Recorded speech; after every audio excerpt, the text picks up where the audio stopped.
ഇടുക്കി ചിന്നക്കനാൽ 301 ഉന്നതിയിലെ ആദിവാസി കുടുംബങ്ങളുടെ യാത്രാ ദുരിതത്തിന് പരിഹാരമില്ല. വേനൽ മഴ പെയ്തതോടെ ഏക യാത്രാമാർഗമായ റോഡ് ചെളിക്കുണ്ടായി മാറി.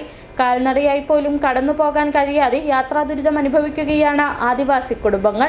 ആദിവാസി കുടുംബങ്ങളെ പുനരധിവസിപ്പിച്ച് 2 പതിറ്റാണ്ട് പിന്നിടുമ്പോഴും അടിസ്ഥാന വികസനമായ റോഡ് പോലും ഇവർക്ക് അന്യമാണ്. വർഷങ്ങളായി യാത്രാ ദുരിതം അനുഭവിക്കുമ്പോഴും അധികൃതർ തിരിഞ്ഞു നോക്കുന്നില്ലെന്നാണ് ഇവരുടെ പരാതി.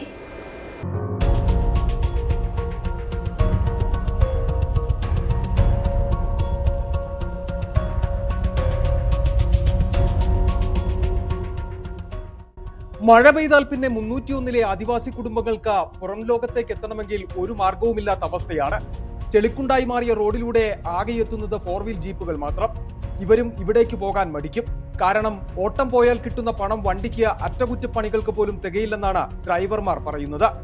കുട്ടികൾ സ്കൂളിലേക്ക് പോകുന്നതും ഈ ചെളിക്കുണ്ട് താണ്ടി. ഈ ദുരിതയാത്രയ്ക്ക് 1ഉം 2ഉമല്ല 2 പതിറ്റാണ്ടിന്റെ പഴക്കമുണ്ട്. എന്നിട്ടും പരിഹാരം കാണാൻ അധികൃതർക്ക് കഴിഞ്ഞിട്ടില്ല. പഞ്ചായത്ത് മെമ്പർ മുതൽ ജില്ലാ കളക്ടർ വരെ ഇവിടെ നേരിട്ടെത്തി സന്ദർശനം നടത്തി മടങ്ങി. എന്നിട്ടും 301 യാത്രാ ദുരിതത്തിന് പരിഹാരമെന്നത് പ്രഖ്യാപനങ്ങളിൽ മാത്രം. റോഡില്ലാത്ത ഭയങ്കര ബുദ്ധിമുട്ടാണ്. ഞങ്ങൾ ഇത്ര വർഷം 2002 സർക്കാർ സ്ഥലം ചെയ്തിട്ട് ഇതുവരെ ഒരു വികസനം 301 കേരളത്തിൽ ഇങ്ങനെ ഒരു കോളനി ഉണ്ടെന്നുള്ളത് സർക്കാർക്കോ രാഷ്ട്രീയ നേതാക്കന്മാർക്ക് ആരില്ലെന്നാണ് എൻ്റെ ഒരു അഭിപ്രായം. പക്ഷേ ഇത്ര ഈ റോഡ് കിടക്കുന്നുണ്ടല്ലേ, ഒരു അസുഖമുള്ളവരെ കൊണ്ടുപോകാൻ പറ്റുന്നില്ല, ആരും പറ്റുന്നില്ല. രാത്രികാലത്ത് ആശുപത്രി ആവശ്യങ്ങൾ ഉണ്ടായാൽ പോലും വാഹനങ്ങൾ എത്താത്ത അവസ്ഥയുണ്ട്. ചിന്നക്കനാൽ റോഡിൽ നിന്നും ഉന്നതിയിലേക്കുള്ള റോഡ് തുടങ്ങുന്നത് മുതൽ മൺ റോഡാണ്. കാലങ്ങളായി നിലനിൽക്കുന്ന യാത്രാ ദുരിതത്തിന് ശാശ്വത പരിഹാരം കാണണമെന്നതാണ് ആദിവാസി കുടുംബങ്ങളുടെ ആവശ്യം. City vision, Chinnakanal.